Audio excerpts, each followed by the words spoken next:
and we'll work it from there, okay? So I'm going to have 150 meters, and it took this guy Steve 1.5 minutes, all right?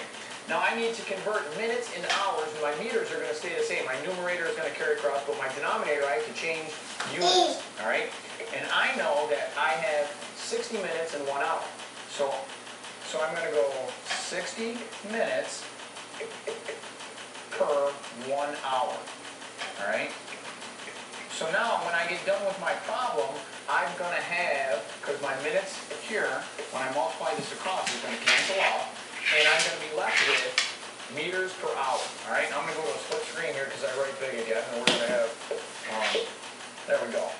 So now what I have is, like with any time you multiply fractions, we multiply straight across. So I get 150 times 60, 150 times 60, and I'm carrying my 0 out to the side because if I multiply it through, I go 0, 0, 0, which is a bunch of zeros to keep track of. So I'm just going to put the 0 down here, and then I multiply by tens. I have 6 times 0 gives me 0. 6 times 5 gives me 30. I have a 0 and a 3.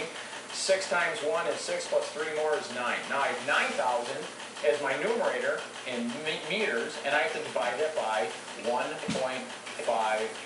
minutes. All right, actually it's going to be, our minutes cancel out, it's going to be 1.5 hours here. So I'm going to come up over here. I have 9,000 divided by 1.5. I have to move my decimal over. That means I'm going to add a decimal and carry a 0 and put a decimal here. I know that 15 is going to go into 90. 15 times 2 is 30. 15 times 4 should give me 60. 15 times 6 is going to give me 90. So I have 6. That's going to give me 90.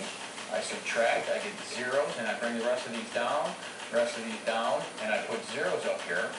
So now I know this guy Steve, he's going to run 6,000 meters in 1 hour. Now, I don't know how fast it is. I know the football players, they do 40 meters in 10 seconds, something like that, or whatever. So this guy might be cooking along pretty fast, all right? So make sure you go along and cancel numerators and denominators and get your units out at the very end, okay? Thanks. Marcelku? Need help with your homework? Chodź tata. Super. Daj żółwika.